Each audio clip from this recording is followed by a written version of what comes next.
Jamie, it's a compelling story. What you share with a lot of successful entrepreneurs is most of us only hear the $1.2 billion sale to L'Oreal. They don't realize that you had hundreds and thousands of no's for years and years, and you were selling one or two products a day for years, and down to your last $1,000. You applied to 20 plus SBA loans. They all said no. Finally, the last one said yes, so that you could go all in on the inventory for QVC and then own it all if you didn't sell it all. And you have now been on hundreds of podcasts for this book that you're donating to a great philanthropic organization. One of the big insights I took away from the QVC experience was that you said every time you hit a goal, you never felt joy, but rather you felt relief. Mm-hmm. And that really hit me because, like you, I am a small budding entrepreneur with some one or two orders coming in a day, right? And I'm looking long-term at my own success. And I want to feel joy in accomplishing goals, not relief. But I do feel relief. I don't feel the joy. Speak to everyone listening and watching right now that has a dream, that has a side hustle, that has an entrepreneurial business. Maybe they're perhaps just full-time employees in a company. They're an intrapreneur inside a bigger company, and you want them to feel joy, not relief, when they accomplish a goal. How did you cross that bridge from relief to finding joy? Yeah, I was in a long stretch of burnout, self-imposed burnout, and I talk a lot about work addiction and busyness addiction, which are like other forms of addiction where they almost numb us and separate us from ourselves. I talk about realizing I was doing a lot of it wrong. I talk about how I don't believe I needed to do 100-hour weeks for 10 years to build a billion-dollar company. But my journey was, after 3 years of hundreds and hundreds of no's, when we finally started getting success, I almost for a while couldn't believe it, right? Part of my journey is learning to believe I'm worthy of my own success, of being in my own skin, of being in my own body, of all of those things. I talk a lot in the book about self-doubt, body doubt, God doubt, all of that stuff. Because I think leadership starts on the inside. And I realized, Scott, that, because I had heard no for so long, when we started getting yeses and all this momentum was happening, and we started winning awards everywhere, and getting into all these big beauty stores. And, when we hit #1 on QVC, I always felt like, oh my gosh, I've got to strike while the iron's hot. This might all come crashing down at any moment, God forbid. Like, I would have those thoughts, which are a form of imposter syndrome of, am I worthy of this success? Do I deserve this? Am I qualified to have it, right? And I had to really go through this emotional journey that I talk about and believe it. Even once we were acquired by L'Oreal, it was the largest acquisition in their US history, and they made me the first woman to hold a CEO title of a brand in their 100+ year history. And I remember being in that position and in that room and in that space and needing to summon the belief that I was qualified for that. I talk about the deep stuff in this book that a lot of times CEOs and leaders are embarrassed to talk about, because we always have to show up as the leader for our teams, right? Sometimes we always have to show up as the leader for our own families.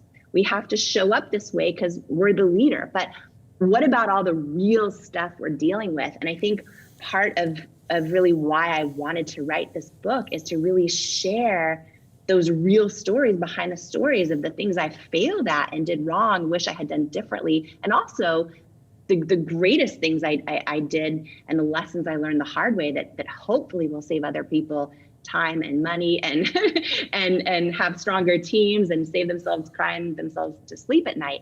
But there's some stuff I did wrong that I talk about. And one of those things is I never felt the victories during a long season of a number of years, because I was just driving so hard, almost in survival mode, to build the business and living in burnout. And, I talk about, for anyone who started a business with a friend or family member or their partner, I talk about the real hard stuff there too, because, I got to the point, Scott, where it was another goal hit, another show hit, finally a yes from this retailer, hiring, building, and just driving so hard.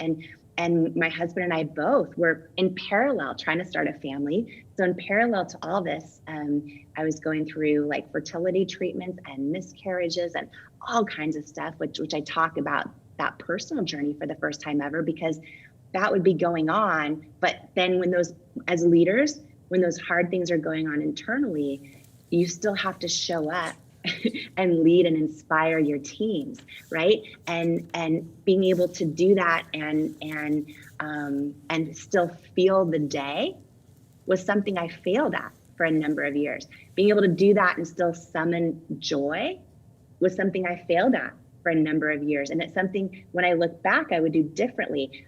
It got to the point where, I was so burnt out and driving myself so hard in the business so hard that, and my husband was too, when I would get a phone call from my own husband, I actually, when I'd see his name on my cell phone, I actually would equate it in my brain to a work call.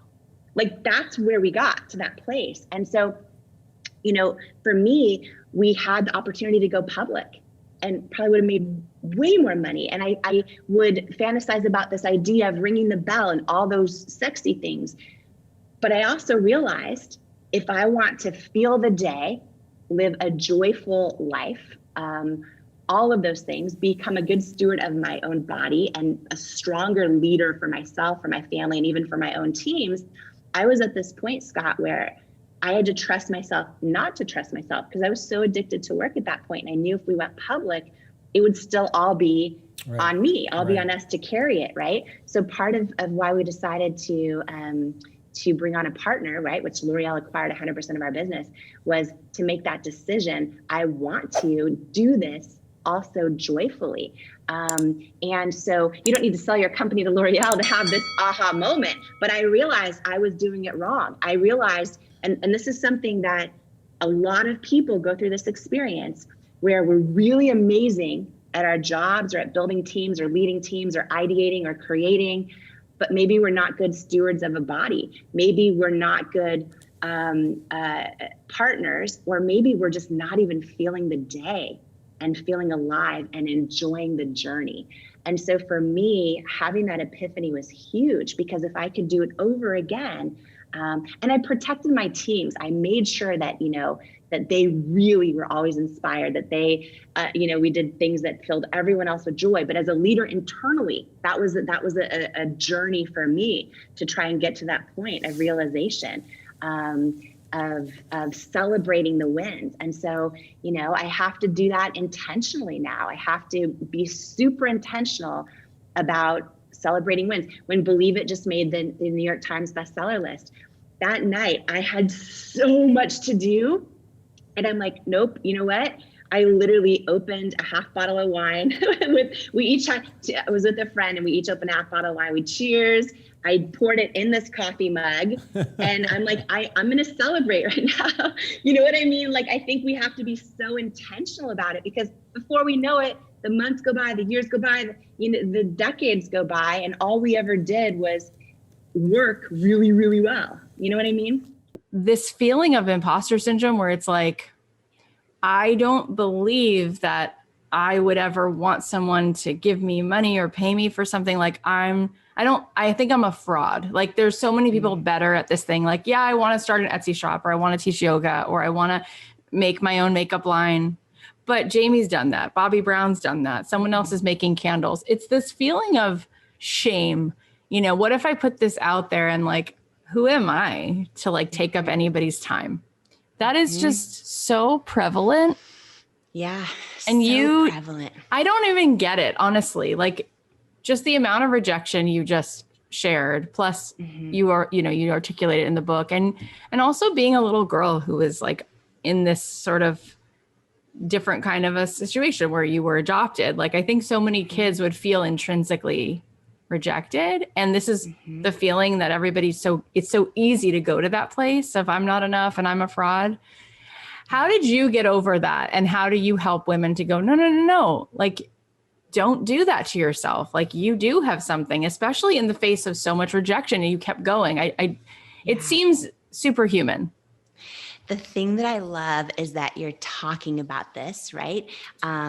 Imposter syndrome and all of that. And I talk about a lot of, stories pertaining to that in the book as well. The very first thing that is so important for everybody listening right now is like literally everybody has it.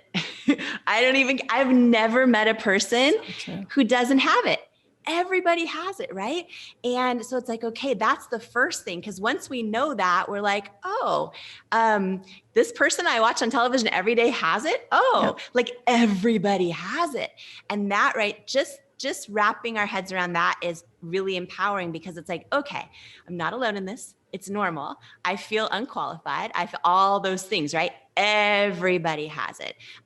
The second thing is, I do a lot of things when I start to feel it. Like I've built this, I talk about a little bit about this in the book, where I built kind of this own imaginary toolbox that I pull from when I catch myself going there. You know what I mean? And there's things I tell myself. One of them is, I'm trying to remember this part isn't in the book, but I'm just going to share it. I feel like it was Steve Jobs. I don't remember who said this, but one person shared this quote that was so powerful, and it's always stuck with me. They basically said, every single thing that's ever been built or created or done in the world was created by someone just like you and me. And when you think about it, it's true. It's all true. And I think about that. I write so many things. For me, when you see my circle of friends, they're all different faiths. Some of them have no faith. But their hearts are huge, right? So I love having powerful people around me that remind me of who I am and help talk me out of my BS when I start, like, oh, I don't know if I can do. But for me also, I keep a lot of empowering statements around me that I pull from. And, one of them that's huge for me, because faith is a big deal to me, although I think this applies to anybody, no matter what their faith. But, there's a famous saying that really fills my soul when I start to feel imposter syndrome or doubt myself or feel like I don't have what it takes or like I'm not qualified, right? How many times do we feel like we're not qualified? And these famous words say, God doesn't call the qualified, he qualifies the called. And for me, I feel like when we have a knowing in our gut, right? And we can't shake it, right? I feel like that's part of your calling or your purpose in life. And I think we can have multiple of those, but when you have it, for me, I kept feeling this calling, like I was supposed to create this dream, launch this dream, and I was supposed to do whatever I can to shift culture in the beauty industry. I just kept feeling it. And during all these years of no's, because when we finally created this product, and by the way, I just thought, as an entrepreneur, like so many people will relate to this. You're like, okay, this product is amazing. Finally, yes, it's just going to do well, right? Oh my gosh. The first 3 years, I couldn't even afford to pay myself, right? And every retailer we sent the product to either said no or never replied. Every meeting I got in person when I thought I was going to crush it and kill it. I remember this first big Sephora meeting I had, and I literally left the building, going down the elevator, walking as fast as I could to get out the door. This is in downtown San Francisco. And I could barely afford the plane ticket to get there. And it was a big no. And I was so devastated. I was trying, because the elevator ride down from this big no was filled with people that I'm guessing worked at Sephora. And I'm like, I'm a CEO. I cannot cry. I've got to hold my shit together. I've got to make it. And I remember getting out of the elevator, rushing out the side of the building on Market Street and like pushing myself against this brick wall next to a fast food restaurant and just sobbing as hard as I could. It was no after no. QVC, I remember years of no. And I finally got the head guy, Alan Burke, who is responsible for building this billion-dollar empire on QVC. And he got all these luxury brands from department stores to want to sell on QVC, and they still do. And he's just a genius. And I remember finally getting him on the phone. And I remember pacing in the office, like so nervous because I needed a yes. And I should say pacing in our office, AKA the living room, because right. And he got on the phone and he's like, we've reviewed your products with all of our buyers. It's unanimous. You're not the right fit for QVC or for our customers. And I was so devastated because with my mission of wanting to shift culture around beauty, I just knew, oh my gosh, if I can get on QVC, it's not like a Photoshop magazine. It is live. It is live television to 100 million homes. And I could prove how my product works live. And I could show models of that represented every different type of and size and age and skin color and skin tone. And I just knew in my gut, right? I knew in my gut when we check in with our purpose, with our calling, with our mission, I knew that I was supposed to be on QVC. And to finally get this big call from the head of all of it, Alan Burke, telling me I'm not the right fit and we're not the right fit for QVC or their customers. It's devastating when people tell you you're not the right fit. And when people that you are so tempted to put on a pedestal because they're experts and they've created incredible things and they're known as visionaries. When touted visionaries are telling you one thing and your gut is telling you another, it's hard to keep going. It's also hard to feel like, well, wait, what if my gut is wrong? And what if I'm not enough? And what if I'm, like he said, not the right fit? And what if I'm not qualified? And here's the thing is, fast forward, a long time later, when we finally got one shot on QVC, we finally got a yes from a buyer, not from Alan Burke. We finally got a yes, and we got one shot, which came down to 10 minutes. And we would I knew, and here's the thing, Kathy, is at the time, and this was a little over 3 years into our business. So at the time, we were still selling like 2 to 3 orders a day on our website, barely keeping the lights on. And QVC needed us to manufacture, pay for, and ship in over 6,000 units of our Bye Bye Under Eye Concealer in order to sell in a 10-minute window to hit their sales target or not come back. And the biggest thing that was on the line was that in beauty, it was a consignment deal, which meant we had to pay for all of it, make it, ship it in, and we only got paid for what sold. So and as an entrepreneur, you know this, everyone listening knows this, like never take a purchase order you can't afford to lose. But in this case, we had nothing. This was our last chance at like not going out of business. And it was a big yes. And we decided to kind of risk it all. We applied for SBA loans to cover the cost of making the 6,000 units. 22 banks said no. It was bank number 23. They gave us enough money just to cover the purchase order in an SBA loan. So we had one shot on QVC and we had to sell, right? We had to hit their sales target, dollars per minute and not come back. When we got the one shot, I flew out there. I was there a week before. I went out a week before this airing and I sat in a rental car in the parking lot right out front every day. And I just sat there because it felt so heavy and so big. And I remembered, you talk about Oprah, actually. By the way, Oprah was the very first person to read the book cover to cover because I wanted her blessing on the parts I included about her.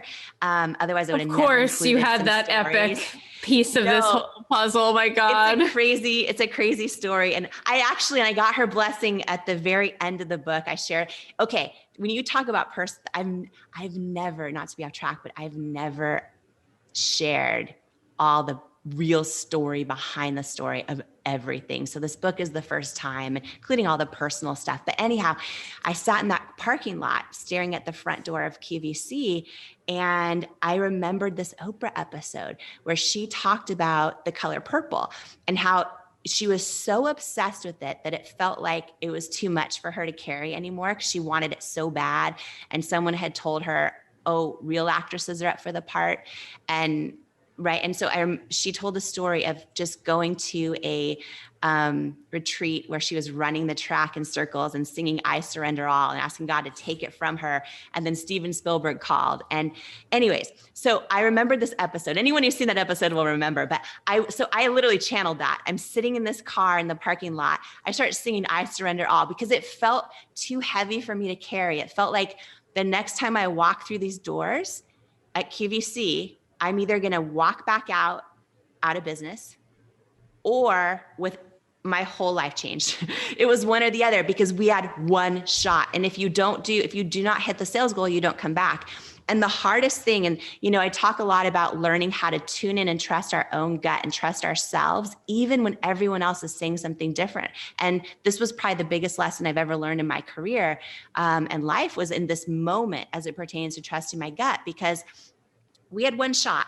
And what we did is we hired these third-party consultants, and they helped so many people sell their products so well on television and other channels as well. And when we met with them, they all said the same thing to me, which is, okay, if you want a chance at doing well, here's what you need to do. You need to use these type of models, which were just like the ones I had seen in magazines for years.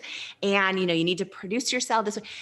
And I would say to them, okay, but but what if I'm sitting at home and I have rosacea? Exactly. And what if I'm, 75 years old and I have hyperpigmentation? How is anyone going to know this product works for them if they don't see someone using it who looks like them?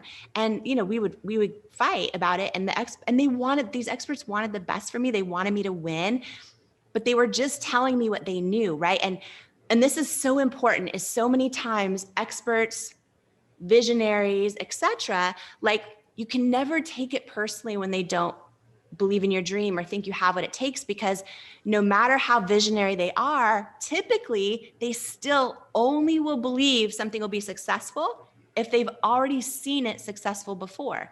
So if you're doing something new or novel or different, or you're going to put your own take on it, they're not going to realize they're doing this, but they're likely not going to think it's going to work, because subconsciously they've never seen it work before. And so I'm sitting there knowing I have one shot on TV, and knowing the experts are telling me use these type of models. And yet my gut instinct, my why, my authenticity, right? My authentic reason for launching this business is to not use that type of, to use every type of model, right? And it's really hard in these decisions in life when your experts are telling you one thing, your gut's telling you another. And we had one shot. And I just remember this moment sitting in that car, singing I Surrender All, crying. And I just remember thinking of, who is this woman that's going to be watching me? If I have the blessing of her spending her precious time turning her television on and seeing me, I'm not going to waste it. I'm not even going to focus on, let me sell as much as I can. What do I want to stand for? And I just remember having this moment hit me where I imagine so many different types of women. And one of them that always stands out in my head when I think back to this memory is I imagine a single mom folding laundry in Nebraska who literally doesn't even have time to remember that she matters and that she's beautiful. And I would rather have her look up on her TV and even not buy anything and see me showing women that look like her and stand for that than sell a shitload of product and stand for nothing. And I knew what I had to do, but sometimes when we know what we have to do, it doesn't mean it's easy. And when so the live show happened, and the countdown clock at 10 minutes started, and it was 9:59, 9:58, 9:50. And I'm like, oh shit. But you can't try to sell and you can't look freaked out, or nothing will sell either.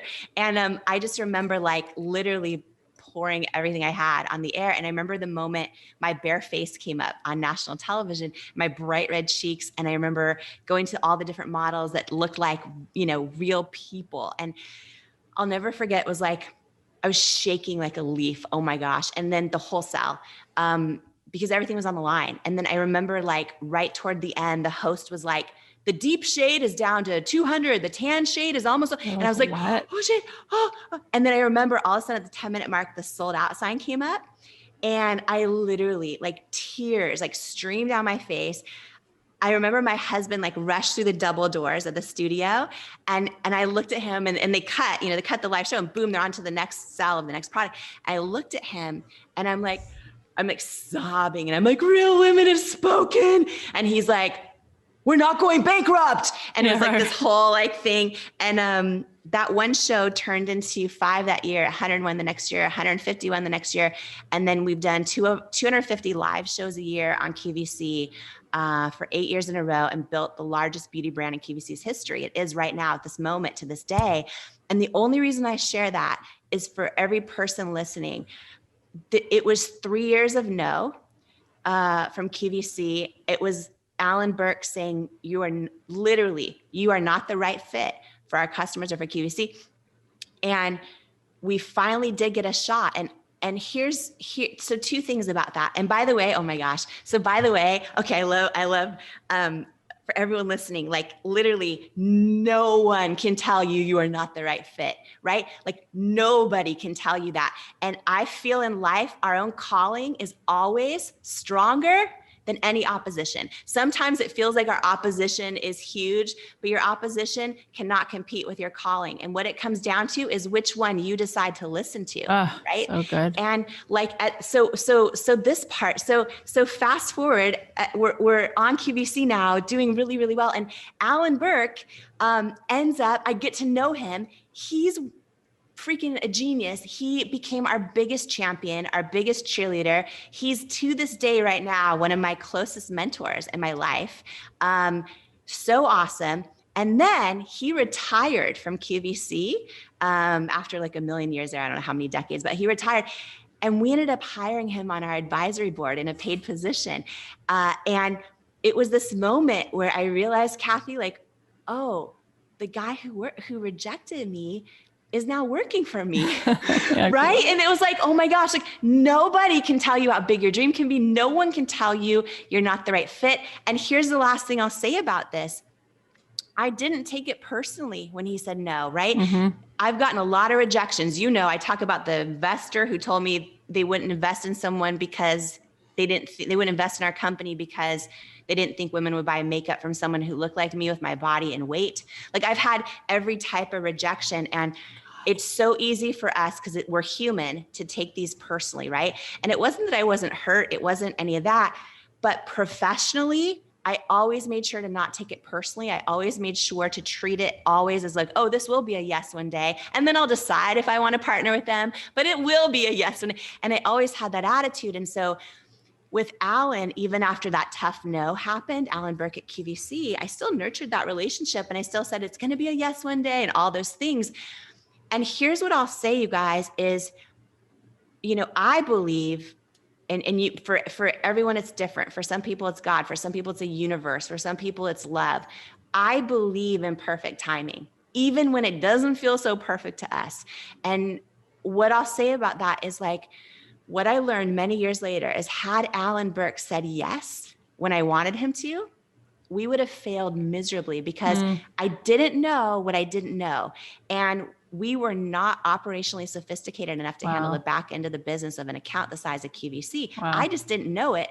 And sometimes our hardest no's in life are actually like serendipitous grace. Yeah, Like totally. wrapped in this package labeled painful rejection. Yep. And anyways, it was a big thing. God. Oh, one more thing. Sorry, I'm like live off the cuff with you, and I love it so much. But you asked something, and I just realized I forgot to answer it. Yeah. No, but you asked for people that think their idea has already been done, or they asked for, right? One thing I want to share about that, I'm getting hyper right now because this is like, oh my gosh, so I talk about this lesson so much in the book because I wish I had learned this earlier. I wish I would have saved myself so many nights crying myself to sleep. If so many people talk themselves out of their dream, they talk themselves out of their truth because exactly what you said, they're like, oh, that person's doing so well with this idea already on social media. And this person did really well. And this person, oh no, here's the deal. Nobody, I don't even care how many, there was millions of makeup brands out there when we launched a makeup company. Please don't ever think that because your idea has already been done, that it impacts your ability to do it and succeed. It just doesn't. And when you look at all of the researchers that research authenticity and all of that, they talk about how it's impossible to have an authentic connection with another human being, a real connection, unless you show up authentically, right? If you show up as your representative or who you think the person wants you to be or whatever, you'll never have an authentic connection, which also can mean with your customers, because your customers are a relationship too, right? And with that said, as long as you show up fully, authentically who you are, it doesn't matter your idea's already been done. No one can do it the way you're going to do it. Like nobody can share it, express it, communicate it create it the way you're going to do it. And so it's literally, as long as you're authentic and that through line of authenticity is in you, it's impossible for anyone else to have done your idea because they can't do it like you. It's impossible. And I just think that is so important. And I'll also say that because I've done now over 1,000 live shows on QVC myself. And the one thing that happens is you're there all hours of the day and night, because you might have a show at 3 a.m. or 3 p.m. The fun part of it, and the hours were very hard. I did it for 8 years. I spent almost every holiday in the QVC green room and all those things, which it was the biggest blessing. It allowed people to become aware of It Cosmetics, and we couldn't afford advertising at the time or anything. So it was the biggest gift. But one of the things that I love most about it was that in the green room, even when you're stressed out in the green room at QVC, you get to meet so many other founders of companies, right? And you all end up bonding and all the things, the good, the bad. So not everyone's nice, but you meet a lot of people. And the through line, talking about authenticity, is when I look back at doing over 1,000 shows on QVC, one commonality between the people who make it and the people who don't, because most people go to QVC and they're on air one time, a couple times, and they're gone, right? And when I go, why is it some people make it and some people don't?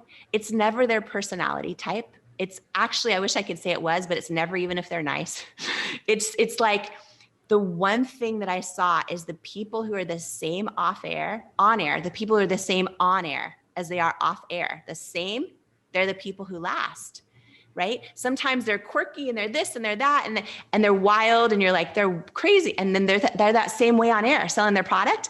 They last because you can't fake authenticity. And viewers are smart, customers are smart, and they sense it, and they can't connect with you unless you're the same. Your heart is open and you're the freaking same. And the people that are even really great, awesome people, like good hearts in the green room, then they go on air and they're all of a sudden the professional representative that they think they're supposed to be, or they're really cool and funky because they think they're supposed to be, but that's not really who they are. They never last. And I feel like when people get this, it's freedom in so many ways, because it's so easy, especially in a social media world, to get distracted and compare ourselves and go, oh, this is working for so-and-so, maybe I should do more of that. It's like, oh no, that's when you start to chip away at your own secret sauce and your own potential. Jamie, you got a magazine shoot today, you were saying. Tell us about what's going on over there. Yeah, it's the book, my first ever book, Believe It, is launching in just under 5 weeks. We're under 5 weeks away. So I feel like I'm going to blink and it's going to be here. And so it's probably the most vulnerable thing I've ever done, where I just literally pour everything I have and all the things I wish I knew. It would have saved me a million nights crying myself to sleep, and the whole journey of starting in my living room and facing rejection for 3 years straight, solid, and building It Cosmetics. And so now the 5 week mark, all the press starts that it comes out when the book launches. So today is a magazine shoot all day long. And I'll share more soon. But, I was thinking about this, and actually, being MLK Day today, this morning I was in hair, getting ready. I haven't done makeup yet, in hair. And I was watching Dr. Martin Luther King's speeches, some of them, right, which I've done my whole life. And I watched one this morning that's all about growing, actually. It's all about like keeping it moving. And he talked a lot about your life's blueprint. And he was using these words long before so many other people were using them, right? And he talked about your life's blueprint, about how no one else can tell you you're not worthy. And when I was thinking about this, his words, I was kind of having this big aha moment, just to share with everyone in the Growth Day community this morning, in case you go through this too. But like, sometimes it's ourself that's the one telling ourselves we're not worthy. And on a most day, of the time, probably. Most of the time, Most of the time. And you're making up stories about other people thinking you're not worthy. Yes. So either you're telling yourself, oh, I'm not worthy, or you're thinking they don't think I'm worthy. And either way, it's a story that's probably, making you feel worse than you really need to. Exactly. And, on this day, right, I have this big magazine shoot all day. They want 6 different looks, all these things. First of all, I have to fight in my own head the whole imposter syndrome, which is like, how is a girl like me, who is a waitress at Denny's, all these things, doing 6 looks? How do we even figure out what looks are? That's the first thing. Like fashion looks, right? You see me, I love some sweats. I love some comfy sweats, right? So I'm like, okay, 6 looks today. Does 6 looks mean 6 outfits? Mm-hmm. Or does that? Okay, got it. Yeah. Because when I do magazine shoots, they usually like they show up with stuff and they put it on. I wander around, and that's about it. I'm really. And that's about it. I'm really. I'm Maybe- the worst. I don't. I don't do press. I decided very early on I didn't want to be in the PR land. So very rarely do I do press. And every time I do, I realize why I don't. It's so exhausting. I really admire people who can do days of press and they do it consistently. We take for granted. It's really exhausting. People are bossing you around all day. You're just kind of wondering when you get to sit down or get to eat. It's a full schedule. Everyone wants to be famous, or they want days of magazine shoots and all that. And then they do their first like PR junket in New York, and you do like 16 shows in a day. And at the end, it's a privilege and a joy, and it's fun. And at the same time, it's work. Like you had to get up. You got up, what, 5 o'clock today just to prepare and get hair and makeup and everything else getting ready? Yeah, we had hair at 5, had to get up at 4 to shower, all this stuff. Got to. And here's the thing is like, what a blessing, what a gift that I get to spread the word about the book. Like that's what really drives me, right? But what I'm realizing, and Brendan, listening to MLK's speech this morning, Dr. Martin Luther King's speech, talking about telling ourselves we're not worthy, or having other people tell you you're not worthy, exactly what you said. This is a day that the old me, the me that for decades has done lots of different things, and I'm working still, as you know, I'm a lifetime student, still working to grow out of this. The old me for sure would have let my inner critic take over all day and just powered through, hoping like, does this outfit fit? Are they thinking I really should be in this shoot? Are they regretting doing a story on all those things we tell ourselves, right? It doesn't have to be a magazine shoot. It could just be hopping on Zoom for something at work, or, how many times, that we get an invite to a high school reunion. Brendan, I don't know if you'll relate to this, but you coach so many people that I think you'll understand this at such a deep level. We get an invite to a high school reunion or something like that. So many of us, the first thing we think of is, oh, when I show up, how much weight have I gained? How much, all these things, right? To the point where we don't even enjoy it. Yes. Yes. I remember a quote. Will you remind us all, if you remember it? There's a quote you said, and I saved it because I look at it often, and it said something about, I'll paraphrase, and then maybe you'll remember it exactly, but you can accomplish all these things, and the worst thing that could possibly happen is you get to the end of your life and you look back and you're like, I forgot to enjoy it. I forgot to enjoy it. Yes, that's the worst. Imagine looking in the mirror. You're 80, 90, 100 years old, and you had longevity, but you look in the mirror and you just go, you never felt it. You never enjoyed it. You never took the time to be there. And I also think, coming back to your high school reunion idea, or the magazine shoot, or all of you who are walking in to do, networking in a Zoom room, or when we come back to regular life and we're hanging out with people here again. I love this saying. It's not from me. I can't remember who said it, but I love it. Love it. There's 2 kinds of people in the world. One walks into the room and goes, "Here I am." And the other person walks in the room and goes, "Oh, there you are." And they're excited to see you. They're excited to acknowledge you, to validate you, to welcome you, to make sure that you feel at home. Yeah. And those are the people that we want to be in our lives. Those are that's being the role model, but it's also being, less ego driven. Instead of being so concerned, what do I look like? Who am I like? What's going on here? I've always, the way I got over myself, because everyone still knows and grows, I'm a dork. I love geeking out on personal development. I love books. I love to write. I'm more of even though I teach and I'm, millions and millions of hours of video by now, I generally mostly enjoy being alone, dorking out about my ideas, drawing up, creating ideas and charts and everything everywhere. And so when I go to talk with people, often I want to share that with them. And I have all these ideas. And I know there's lots of people, ideas. I just want to talk ideas. But the best thing I ever did to get over myself and be comfortable with other people is instead ask them about their ideas. Ask about, if you walk into your high school networking, gym and you walk in, instead be like, hey, ask people, hey, how you doing? Hey, what do you think of all this? Yeah. One of my favorite questions, what do you think of all this? Oh, I love the punch bowl, or look at this, or hey, this is happening. I love that we're together. Hey, how you been? Just acknowledging and appreciating other people is such a lost art because we tend to have agendas, because we tend to want to project something. And here's the number one thing. Most people really believe the idea they only have 10 seconds to make a first impression, or they only have 30 seconds to say it right. And I'm like, nothing in life that matters is judged in 30 seconds. In other words, give yourself time to build a relationship. Give yourself time to enjoy that moment. Seems like, well, you have 7 minutes on that major show. I'm like, there's going to be 100 other shows in your future. Some shows you're going to do are an hour-long podcast. Some shows you're going to do are in person.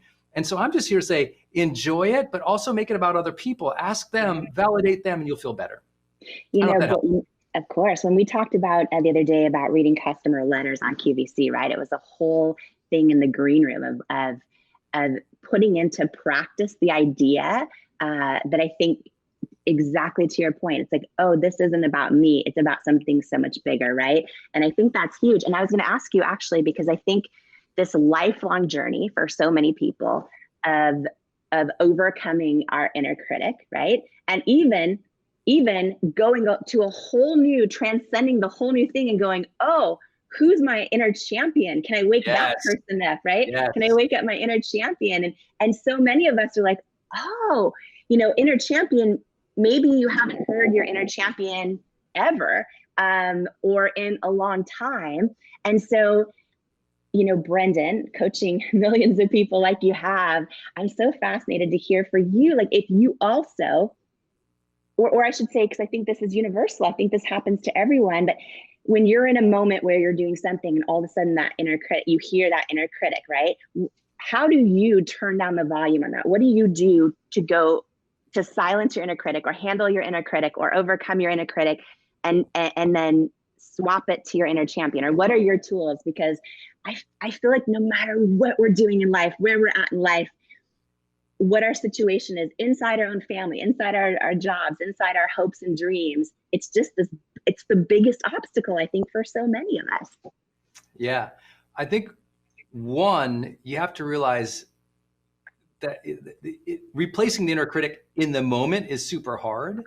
And so you have to think of everything you're doing is like, there's the pre-work, there's the actual in the moment flow work, and then there's the post work. The pre-work is, okay, before the inner critic is to start, you start your morning by tapping into your authentic self, meditating, feeling, thinking about who you are, what's important to you, your morning routine of intention setting, your morning routine of purpose statements, your morning routine of filling your head with good thoughts, your morning routine of acknowledging your strength to show up another day, your day of gratitude for appreciating that you have these opportunities. Meaning you got to start the day. The growth day starts with self-talk. And the self-talk, you have to condition the positive voice inside your inner champion. You have to amplify that, turn it up, and talk to it every morning and every day if you ever want that to be louder than the critic. What most people do is they bumble through the day. A doubt comes up. They hear it. They go, is that true? They start amplifying that thing because there's no other voices. Your job is to find your authentic voice, your acknowledging, aware, compassionate, loving self voice. Give that so much volume so many times that's just, that station's louder. That station is louder because you're on that station more. So now when the other one starts interfering and coming in, you can go, oh, what is it saying here? And it's almost always, the inner critic is really a doubtful voice. It's almost always a doubtful voice. I doubt my capability. I doubt who I am. I doubt I'm capable. I'm worthy. I doubt myself. And doubt doesn't mean stop or shut down. Doubt means, oh, this is a signal to be more present and intentional. Oh, this isn't to question myself and my capabilities. It's going, oh, hey, I don't know if I can do this. Let me pay attention. Doubt's a great signal to pay attention and to engage the best of who we are. It's like, oh, those butterflies, that's saying, oh, let's align here. Let's get focused here. Let's bring some attention to this. So first, don't think that voice will ever go away. It's going to be there. It's always going to pop up. But don't think it's a negative thing telling you you're terrible. It's saying pay attention.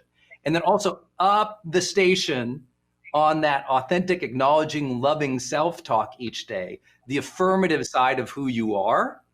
Listen to that so often and give yourself that blessing so often, because some of you, it's not going to be your spouse who's going to acknowledge you or validate you.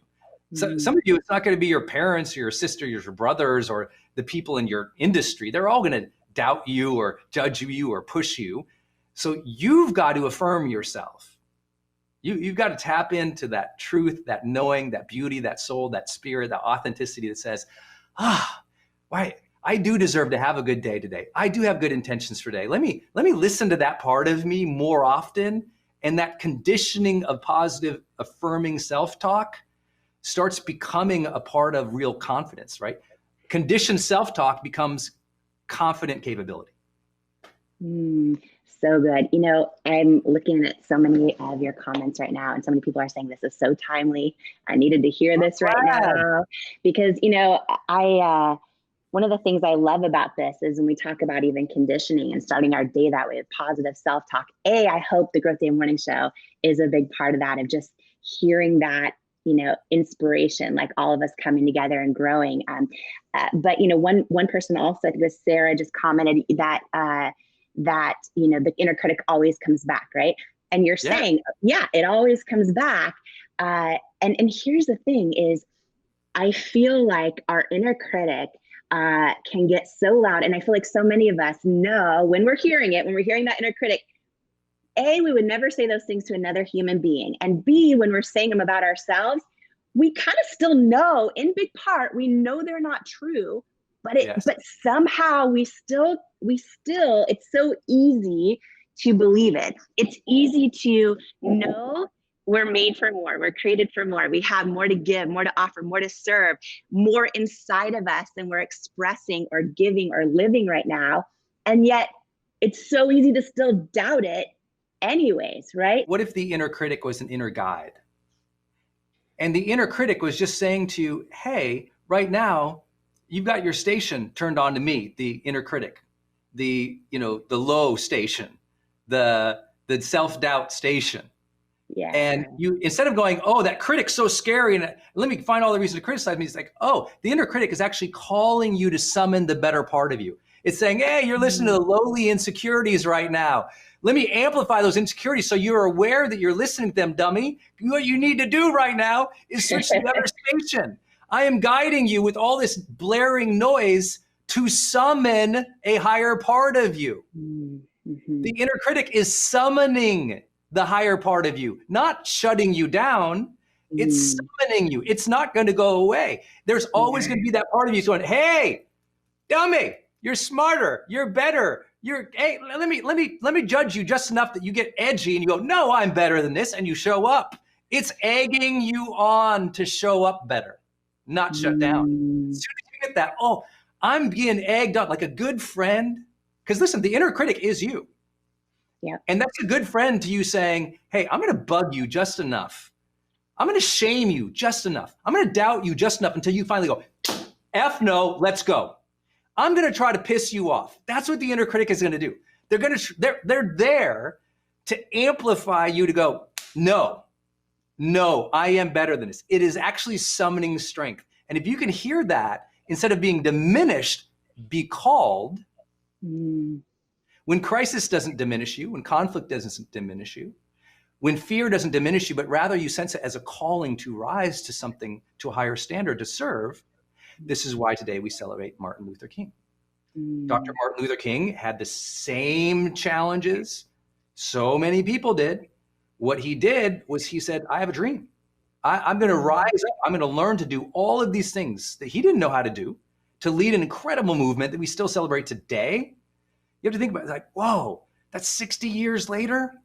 We're still celebrating this person. Why? Because all those calls, all those judgments, all that hate, he said, I'm not going to let the darkness shut me down, because it is only light and love that will lift us up. So I'm going to amplify those. You can hit me with all the hate you want, but I'm going to activate love. That's the change. When it's not a diminishment, but a calling to rise above it, that's a mindset shift that now helps us activate. I hope that helps everybody. So good, you guys. Oh my gosh. Yeah. So many comments. So many comments. I appreciate each of you. And thank you for cheering me and Jamie on in this Growth Day morning show. This is new for us too. We both had doubts. We had our first couple of days were technologically challenged on both sides.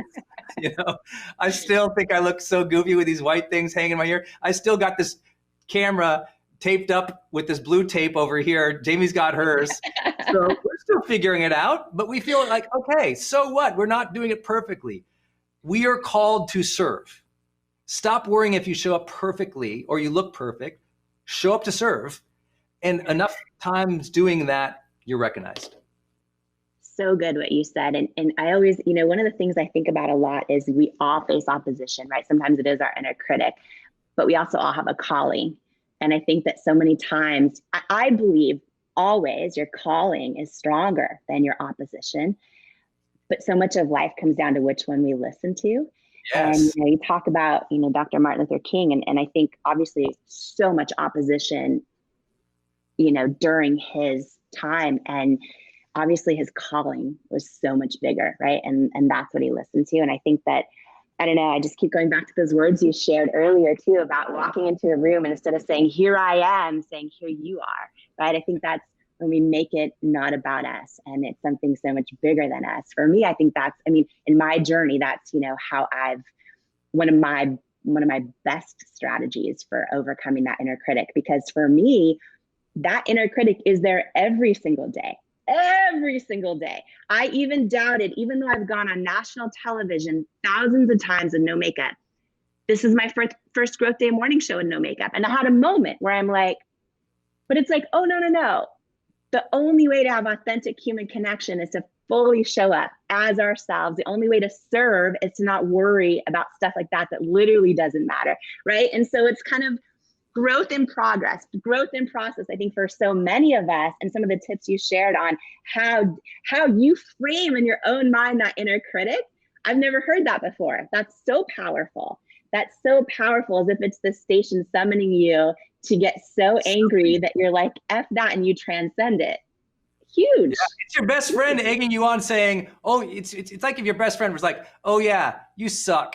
And you're like, hold it. It's just like if you ever saw people playing sports and you're playing basketball with someone, the crap talking is done to summon a higher level of game. They've actually measured this in communication studies in sports. Less crap talk tends to lead to less incredible performance. And it's not because we're not diminishing each other. We're egging each other on to play at a higher level. Now, I know there's lots of judgment about even that in sports, but I think my point is recognizing that all your inner fears aren't meant to shut you down. They're meant to help you pay attention. You were talking about resistance and all the resistance. And I hope everybody, by the way, spend some time today watching some, speeches from Dr. Martin Luther King. If you haven't read the autobiography, the official biographies, or any of his collected works of speeches, I can't even imagine this day for the last 23 years this year now. I read his speeches. I have a big book that my dad gave me that I just read his speeches. And it's so, so powerful to see what he was willing, and not just him, the entire Southern Christian Leadership Conference and so many other great leaders of that time, trying to really speak up for something. And he said, if our main question is, who were you serving? And he said that if we aren't willing to speak up for what is right, then we're not living life. And so many of his great quotes that everyone will share on the internet today, I'm sure, just remind us to stand for something. Even if you are scared, stand for something. You're not doing a magazine shoot today. You're standing for something today. You're standing for a message. Yeah. We aren't worried about our insecurities of, I'm like, is my kettlebell in the shot today? I hope not, and I don't even care. It's like we stand for something at Growth Day. We stand for the belief that you can grow, that you can change, that you can have better days, that you can shift your attitude. We stand for something. So we're not trying to make everything pretty. You're going to stand for something today. And everyone needs to realize, what do you stand for today? What is it that you stand for? And the less you ask yourself that, the more the insecurity voice just fills it in. Oh, you aren't intentional enough to stand for something? Let me just fill it in with some noise here. Yeah. That's what happens. I would say your negative self-talk is because you haven't filled in the void. Yeah, so good. You got to. I work on this. Look at this. I got this. I pulled this off the desk. This is a calendar of affirmations from Hay House. This is Louise Hay. I hope you all read "You Can Heal Your Life" from Louise Hay. Louise Hay and Wayne Dyer, who were like who really made and rounded out Hay House with Reed Tracy as CEO. It's a whole book of affirmations. I've been doing personal development for 20 years professionally. I still read my affirmations and I read them out loud because I want that voice to be activated.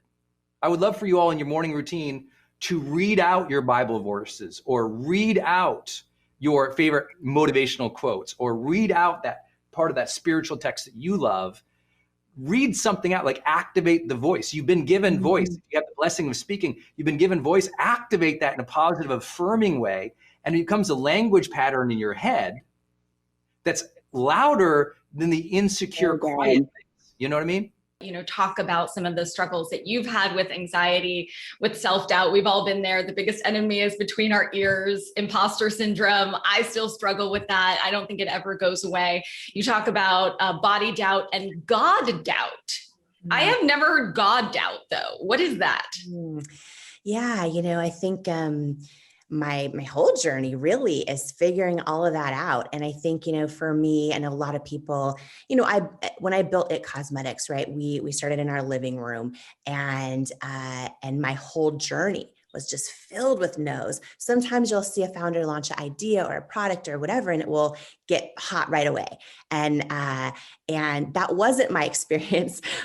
My journey was, and by the way, to answer your question, figuring out how to overcome not just self-doubt and body doubt, but God doubt was critical in my journey of starting with literally no money in my living room, building $1 billion company, because it was really a journey of so much rejection and hearing so many no's along the way and learning how to, well, first of all, I prayed like crazy, but I also doubted God exists a lot of my life. And I really learned in my journey how to turn down the noise and the volume on self-doubt and other people's opinions. For me, when I pray and I just get this gut feeling, like I think I've never heard God talk, but for me, in my own personal faith, I believe, God talks to me through my intuition. I think when I get a really strong gut feeling, I've learned to trust it. And for me, it's really been a big journey of keeping my faith bigger than my fear. I go there, like in my new book, Believe It, I go there. When I built a company of over 1,000 employees, you have to be so professional and respectful. And I intentionally hired teams of every different faith, of no faith, I believe that not just our teams, but our boardrooms should look like our customers do. And our customers at Cosmetics are every person, every age and shape and skin tone and gender identity and faith and background. And so I really intentionally hired a team that way. And so my personal faith wasn't something I talked openly about very much in the whole journey. And so, but I think for me, it's like the espresso inside the latte. It's like, if you don't have it, it's not the same in my journey. So I talk about that really openly a lot, Nicole. And I really think it's important we share like the real stories behind the stories if we're ever going to really grow together. And, I was raised going to church every Sunday, but I didn't connect with faith. I would just sit through church and scan the pews looking for cute boys, like counting down the minutes until the sermon was over. And so most of my life while I was in a family that had faith, I would pray, but the truth is I would kind of like doubt that God was real. And one of the stories I talk about in the book, is the journey of God doubt. And there was a moment in my life where I was having a really tough time. It was actually in news. I was in news at the time. And it was the first time in my life I was dealing with anxiety and all these things. And anyways, a therapist said to me when I was saying to her, I don't even know if God's real. I'm doubting he exists. I'd found out I was adopted. So I was like, I don't know where I come from. And anyways, long story short, she said to me, well, what makes you think God can't handle your doubt? And I'm like, what do you mean? And she goes, tell him you doubt him and ask him to prove you wrong. I was like, okay. So this started like a decade-long journey of every time I'd be praying for a friend's health or something. And at the end I would say, and by the way, God, like literally in the middle of my prayer, like silently, but I'd be like, I'm doubting you exist. So if you could please prove me wrong, beyond a shadow of a doubt, I'd be so grateful. Thank you. Amen. And I share in the book just some of the crazy stories of what happened. And some of them even with investors, potential investors, with retailers who had said no to our product for so many years, like calling me out of the blue saying, I don't know why, but I was praying last night and I got this feeling that you're supposed to be in our store. And it'd be like the weirdest conversation. So anyways, I share a lot of that stuff in the book that I've never shared before because I think these are real conversations. A lot of times, you look on social media, you see founders, entrepreneurs, you can read business tips all day long. But at the end of the day, as you mentioned in the beginning of this, I really believe for every one of us, every founder listening right now, every person who's going to be part of this or watch the replay, us living up to our potential, us stepping into our calling, us becoming the person we're born to be. It's not business tips you can find anywhere. It's about figuring out the game in our own head of overcoming that self-doubt and all the other forms of doubt in our life in order to truly become the person we're born to be. It's about telling that mean girl or that mean guy inside your head to take several seats. You call it an inner critic. Do you think she ever really goes away? No, I think that inner critic can get so loud. And I think that so often, and especially as women, right, you look at a lot of the research out there that shows that we'll often make decisions by consensus, right? Like you'll see, even it's from the time we're little kids, you'll ask an opinion and we do this still as adults, ask an opinion. And typically women will go, oh, and they'll take a survey, friends or family, and then we have our own inner critic. And what I think happens to a lot of us is we start to confuse that inner critic or that inner self-doubt or other people's opinions with our own truth, with our own knowing that we all have. I believe we all have a knowing. And I believe our gut is always more stronger than anyone else's advice. But I think what happens so often is that inner critic gets so loud and we don't learn how to literally, when I hear my own inner critic, and I don't think it ever goes away, I imagine myself turning down the volume and replacing thoughts with something that I know is true or that I just want to decide is true anyway. And that's more, more empowering. And I think, I started at cosmetics in our living room, close to no money. And I poured every penny I had into the business. And I thought, okay, if we can create just a great product that really works, it's just going to sell. And then as so many founders have also shared this experience, I was like, oh, it's not that easy. You can have an amazing product. And, I really did a lot of work on, and I talk about this and believe it a lot about not just figuring out the why for my brand, but peeling back the layers on it, going really, really deep to the why beneath the why that helps, because that's what really gives you the strength to keep going when you get knocked down. And I had done all those things, but what I wasn't ready for was, or I guess I should say wasn't ready that was going to happen, was just how much rejection would happen along the way. And when people tell us no, or a lot of other words, right? Like when people literally look us in the eye and say you're not the right fit for us or our customers, you're not right for our stores. it's not just a no right now. It's just, it's a real no. Like you're not the right. And you just hear people or change who you are to fit in, or change your packaging, or change this or change that. I think often when we get rejection, it can actually be helpful. Like there's parts of it, there's other people's advice, experts' advice that could be really helpful in forms of rejection. But if we don't learn how to get still and hear, turn down our own inner critic, turn down the part of us that wants to replay the rejection over and over, if we don't learn how to get still and turn down the volume on that and really check in with our gut and go, okay, this retailer just told me change my packaging to this, or that this isn't right, or whatever. Does that feel right to me? Does that advice feel right to me? Right?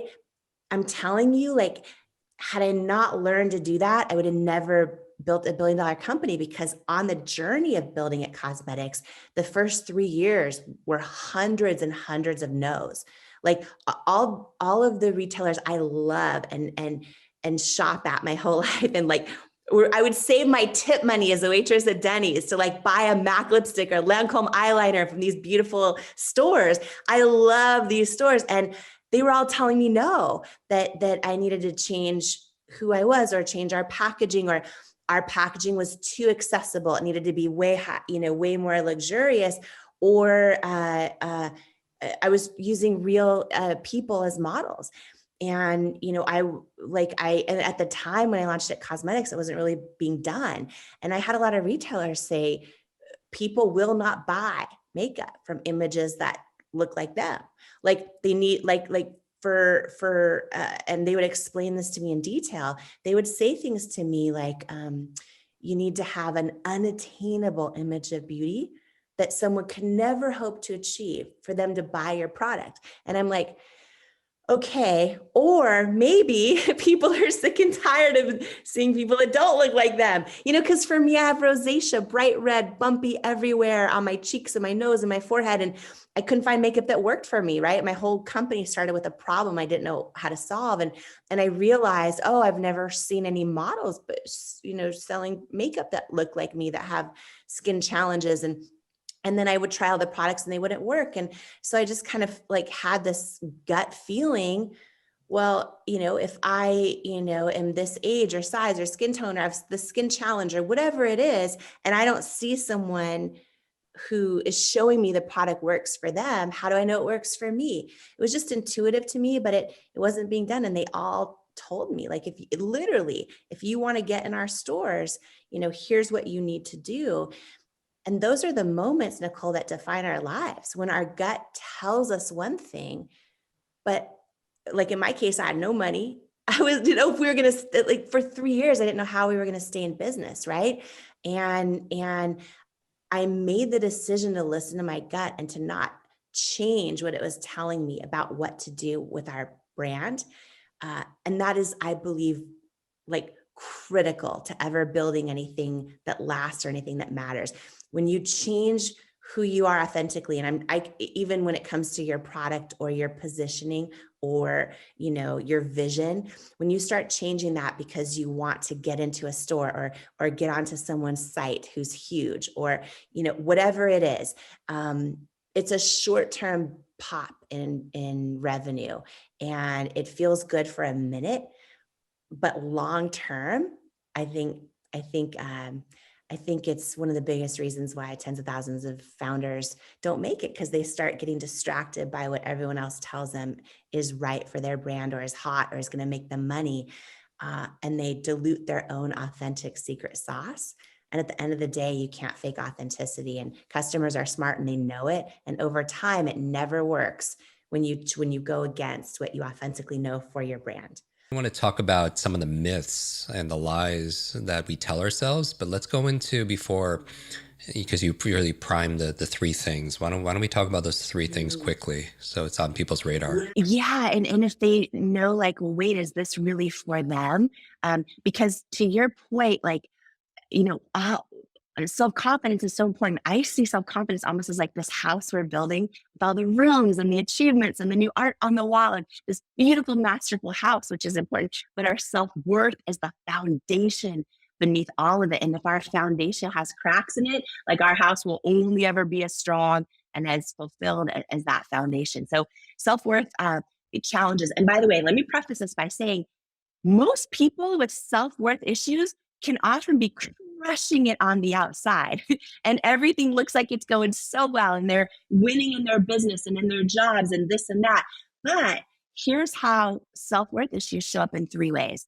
And it's universal, no matter how much of the world's definition of success you have. So if you have low to medium self-worth, it can often look like you're stuck and you don't know why. And you might be like, oh, my business is at 6 figures, but I don't know why I can't get it to 7. Or I have this big idea to run a company or launch my own thing, but I don't know why I'm not going for it. Or I want a life partner, but I'm just not getting on the dating app or putting myself out there. And a lot of people feel stuck. They don't know why. And they think, I just need to get more skills. And that's important and might be true. Or I need to get more experience. And that might be true. A lot of times, though, people are stuck because deep down inside, they don't actually believe they're worthy of the thing. They don't believe they're worthy of a loving relationship, or they don't believe they're worthy of actually going from having an idea inside of them to launching the business. And it becomes a deep-rooted self-worth issue of why we're stuck. Because to what you shared, we don't rise to what we believe is possible. We fall to what we believe we're worthy of. And then low to medium, when you have low to medium self-worth, what that often looks like is medium level self-worth, is that you'll go for the thing, you'll put yourself out there, but you hit a ceiling, like your self-worth is your ceiling, or you sabotage it along the way, right? You write the whole manuscript and then you don't know why you're not sending it out to publishers and instead scrolling Instagram for 8 hours a day. Or you meet a great partner and you just somehow are just not attracted to them and you put them in the friend zone. And you don't know why you're sabotaging different things. And a lot of people do this. They can be crushing it in their business, doing all these things, but they're sabotaging personal relationships or fitness goals. And that's what medium self-worth looks like. It looks like we'll hit a ceiling or we'll sabotage the thing. And then medium to high self-worth, which a lot of achievers fall into this, that looks like you'll go for the thing, you'll actually achieve it and arrive at it, but you won't feel fulfilled and you feel like something's missing and like it's never, ever enough, and that you're never enough. And so the big breakthrough here, I think, is that for a lot of us, for me, for decades, I just thought solving that with more achievement or things that built more confidence would finally make me feel enough, not realizing confidence is fragile. It's based on the external. And what I really needed is self-worth. And to your point, building self-worth is really about unlearning a lot of the lies that lead to self-doubt and igniting those truths that wake up worthiness. So that's why I wrote Worthy. Yeah. I wrote Worthy if you have some self-doubt to destroy and a destiny to fulfill. Yes. Is there a lie that you want to highlight? I mean, obviously everyone's listening. They're going to go and be inspired to get the book. Is there a lie that you want to unravel for people and point out so they could be sensitive to it? And I'm sure there are a number of lies that we tell ourselves that lead to self-doubt, and what the truth would be to embrace, to be able to wake up to own that worthiness. Yeah. I mean, just cracking open Worthy for a minute and just to some of these lies, if I'm me, I won't be loved. I'm the real me. I'm an imposter. That is a big one. Right now, as we're talking, 73% of men feel inadequate and not enough. 80% of women feel like they're not enough. 75% of female executives deal with imposter syndrome. It is a big, big issue.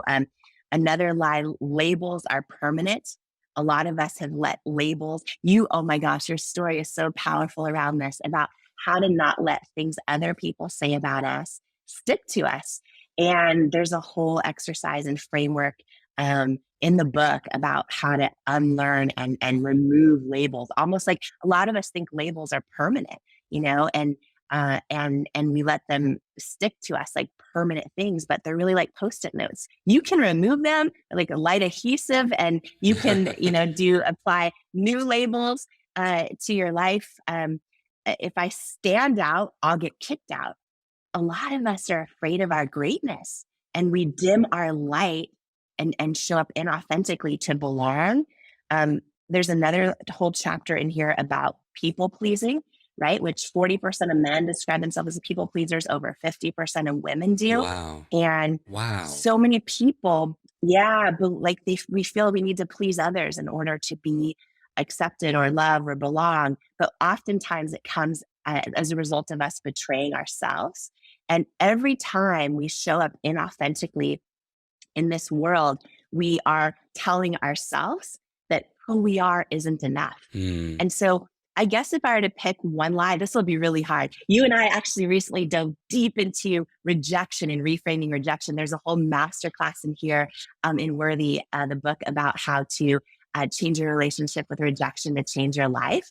But in our time, I would say, I hope and pray everyone listening to us, and this is something I love so much about you, Jim, is when you step into the power of owning who you authentically are and like all of who you are, that is when you live in alignment with your assignment on this earth. And there's a whole chapter called You're Not Crazy, You're Just First.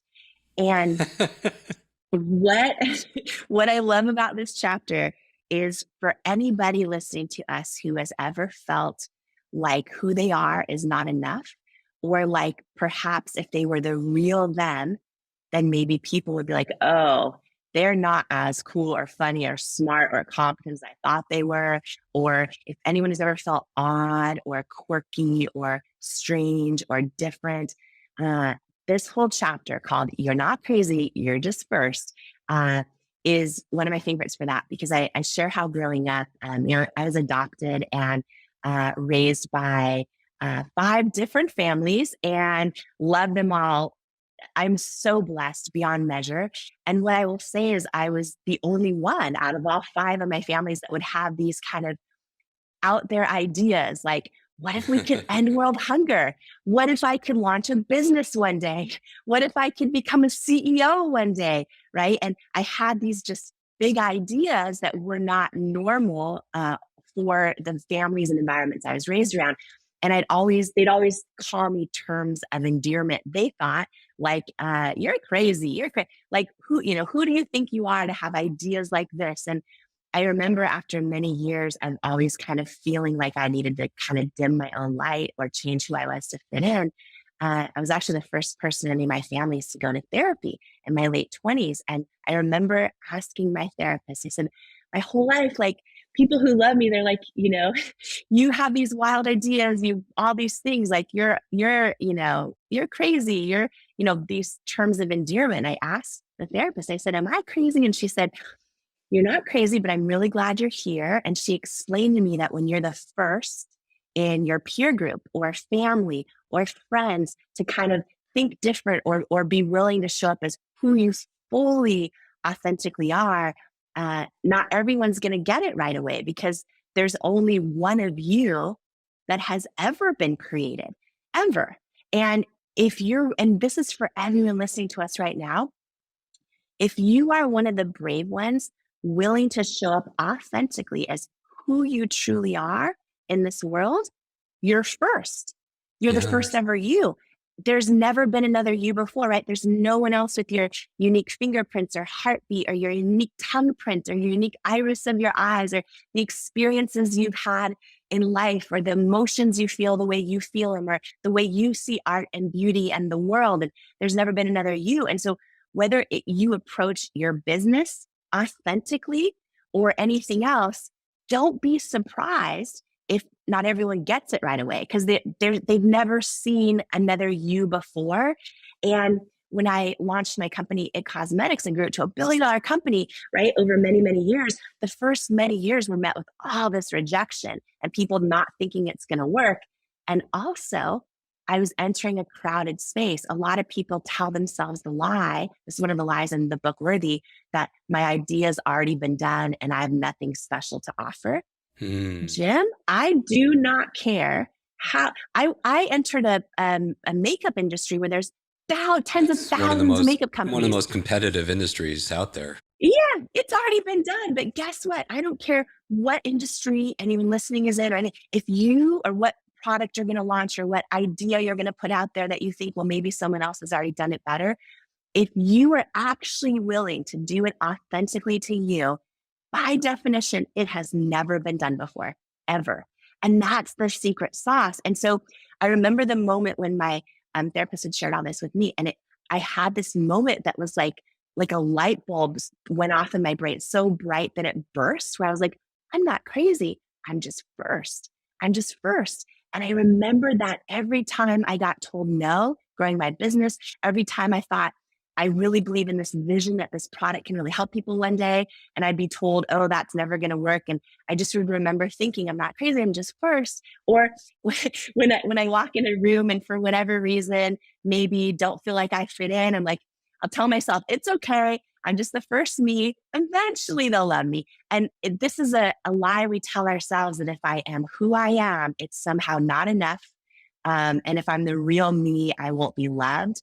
And every time we show up inauthentically, which, by the way, Jim, it's impossible to have another connection, a true connection with another human being, whether it's a friend, a partner, our customers, unless you actually show up fully authentically. And so that is your power. That's your genius zone. And anytime you show up inauthentically as someone you think people want you to be, you're chipping away at your self-worth and telling yourself that who you are is not worthy. And so unlearning this lie, when you tell yourself, I'm not crazy, I'm just first, it is powerful. It feels like joy. It tastes like freedom. Ladies and gentlemen, rock this house and welcome to the stage, Jamie Kern Lima! Jamie Kern Lima! Every single one of us has had someone tell us we're not enough. Every single one of us has had someone say words to us that hurt.